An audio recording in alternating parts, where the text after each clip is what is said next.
बढ़ते हैं नैनीताल से आती बड़ी खबर, जहां पर नाबालिग से रेप के बाद हंगामा हुआ है और अब इस हंगामे और हिंसा के मामले में केस दर्ज किया गया है। अज्ञात लोगों के खिलाफ मल्लीताल कोतवाली में केस दर्ज किया गया है। दंगा, मारपीट और कई अन्य धाराओं में ये केस दर्ज हुआ है। नाबालिग से रेप का मामला सामने आने के बाद भीड़ आक्रोशित हो गई और गाड़ी पड़ाव के पास में तोड़फोड़ की गई। साथ ही कुछ लोगों के साथ मारपीट की गई है, जिसके बाद अब केस दर्ज किया गया है।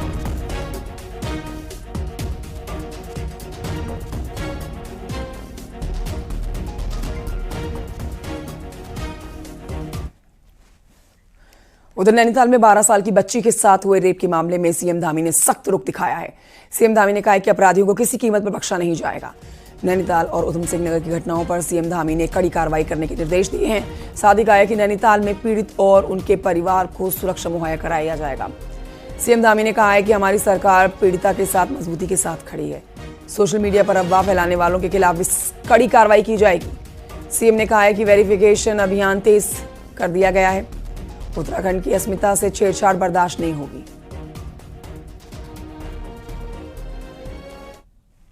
किसी भी कीमत पर जिन्होंने कानून तोड़ा है, अपराध किया है, उनके खिलाफ सख्त कार्रवाई होगी और सख्त कार्रवाई के लिए कहा गया है कि कोई भी अपराधी यहां बचने नहीं पाएगा।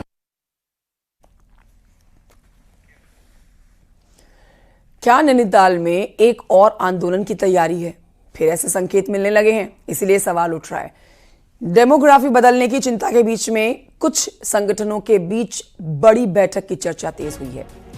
हालांकि नैनीताल में हिंसा के बाद अब हालात सामान्य होने लगे हैं और पर्यटन भी पटरी पर आने लगा है।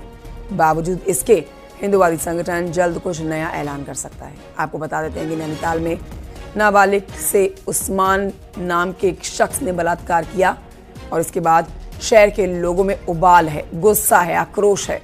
घटना के दिन नैनीताल में तोड़फोड़ हुई है, मारपीट हुई है। इसके बाद यहां पर पुलिस के मल्लीताल कोतवाली में मुकदमा दर्ज हो चुका है और पुलिस के द्वारा ये मुकदमा दर्ज किया गया है। 25 से 30 अज्ञात के खिलाफ ये केस दर्ज किया गया है।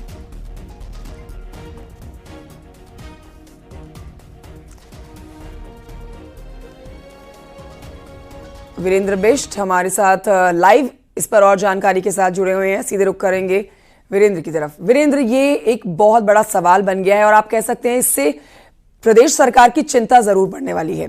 जिस तरह से हंगामा देखा गया है बीते दिनों, उसमें सड़कों पर लोगों ने अपना आक्रोश दिखाया है, लेकिन बड़ा सवाल खड़ा हो रहा है कि क्या नैनीताल में एक और आंदोलन होने जा रहा है? जानकारी दें इस पर। वाकई कंचन, जिस तरह के हालात पिछले 2-3 दिनों में रहे हैं, उससे एक नई आंदोलन की तैयारी की भी रूपरेखा लिख दी गई है। हालांकि आज अल्मोड़ा में भी बाजार बंद का कॉल किया गया है और इसके अलावा हल्द्वानी और रामनगर में भी जो तमाम हिंदूवादी संगठन हैं वो इसको लेकर चिंतित हैं। नैनीताल में अब कुछ हिंदूवादी संगठनों ने एक जो बैठक है वो कॉल की है और कहा है कि जो डेमोग्राफी चेंज हो रही है खास तौर पर पहाड़ों की, उसको लेके एक बड़ा आंदोलन करेंगे और उसकी जो रूपरेखा है वो 1-2 दिन में तैयार कर लेंगे। हालांकि इस पर आज जो कुछ संगठन हैं उस पर आज प्रेस वार्ता भी कर सकते हैं, लेकिन जिस तरह के हालात नैनीताल में बने थे उसके बाद जो गुस्सा लोगों में था वो सड़कों पर दिखा भी है। आने वाले दिनों में ऐसा ना हो, इसके लिए पुलिस प्रशासन इस बात की तैयारी भी कर रहा है कि अगर कुछ ऐसा मूवमेंट बनता है तो उसको लेके तैयार है। हालांकि कल भी जो जुम्मे की नमाज थी उस दौरान भी प्रशासन ने एक बात को कहा था कि जो नैनीताल के इर्द गिर्द है या जो मस्जिद का इर्द गिर्द है वहां तक जो हिंदूवादी संगठन अगर कोई प्रोटेस्ट करने आता है तो उनको नहीं आने दिया जाएगा।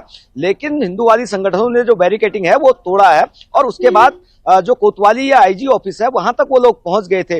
मांग सिर्फ एक थी कि जो आरोपी है उसको फांसी की सजा दी जाए और इसके अलावा जो उसका अवैध घर है उसको ध्वस्त किया जाए। हालांकि उत्तराखंड हाईकोर्ट से जो नगर पालिका है उन्होंने अपने जो नोटिस थे उनको वापस ले लिया था और जब हाईकोर्ट से एसएसपी नैनीताल को फटकार लगी तो उसके बाद अज्ञातों के खिलाफ रात को तमाम धाराओं में, चाहे वो दंगा हो, मारपीट हो, इन धाराओं में मुकदमा दर्ज कर लिया गया। लेकिन अब एक बड़ा संकट आने वाले दिनों का है क्योंकि पर्यटन सीजन शुरू होने जा रहा है, हालातों को सामान्य करने की कोशिश की जा रही है, बाजार खुलने लगे हैं, तो आने वाले दिनों में जो टूरिस्ट यहां तक पहुंचेंगे तो उनके लिए एक दिक्कत ये हो सकती है कि अगर ये मूवमेंट आगे बढ़ता है, आने वाले दिनों में अगर इस तरह के आंदोलन होते हैं तो कहीं ना कहीं चिंता प्रशासन को भी होगी, सरकार को भी होगी। हालांकि सरकार का स्पष्ट आदेश है कि जो भी इस तरह के गतिविधियों में संलिप्त है, चाहे वो आरोपी क्यों ना हो, चाहे वो किसी तरीके का इन्वॉल्वमेंट रखता हो, तो उस पर सख्त कार्रवाई होगी। तो आने वाले दिनों में 1 आध महीने पर्यटन सीजन चलेगा। अगर इस तरह के आंदोलन की सुगबुगाहट होगी तो कहीं ना कहीं दिक्कत पर्यटन को लेके होगी, सिस्टम को लेके होगी, या तमाम जो एजेंसियां काम कर रही हैं उनके लिए होंगी। ठीक है वीरेंद्र, बहुत शुक्रिया आपका। नैनीताल से हमारे सहयोगी लाइव जानकारी दे रहे थे। बढ़ेंगे आगे, अब आपको बताएंगे कि नैनीताल में आज जुमे की नमाज के दौरान भी बवाल हुआ है। जी हाँ, भारी सुरक्षा के बीच में नमाज पढ़ने लोग मस्जिद तो आए, मगर इस दौरान विरोध का सामना करना पड़ गया। नमाज शुरू होते ही हिंदूवादी संगठन मस्जिद की तरफ नारेबाजी करते हुए देखे गए। 2 बैरिकेडिंग तोड़कर मस्जिद की ओर घुस गए। हालांकि इस दौरान पुलिस और हिंदूवादी संगठन के बीच में नोकझोंक भी हुई और आईजी कार्यालय के पास ही इनको सुरक्षा बलों ने रोक भी लिया। ये लोग जिद पर अड़े हुए थे कि इनको यहीं से रास्ते से जाने नहीं दिया जाएगा। इसके बाद प्रशासन ने लोगों की अनुमति दी और फील्ड के रास्ते उतारा गया। हम आपको बता देते हैं कि नैनीताल में उस्मान नामक नाबालिग लड़की इसे रेप के मामले में पूरे प्रदेश में आक्रोश है। खासतौर पर नैनीताल की सड़कों पर लोग अपना गुस्सा दिखाते हुए नजर आ रहे हैं। हाईकोर्ट में भी तमाम सवाल सुरक्षा को लेकर उठाए गए हैं, कोतवाली के आसपास उठाए गए हैं।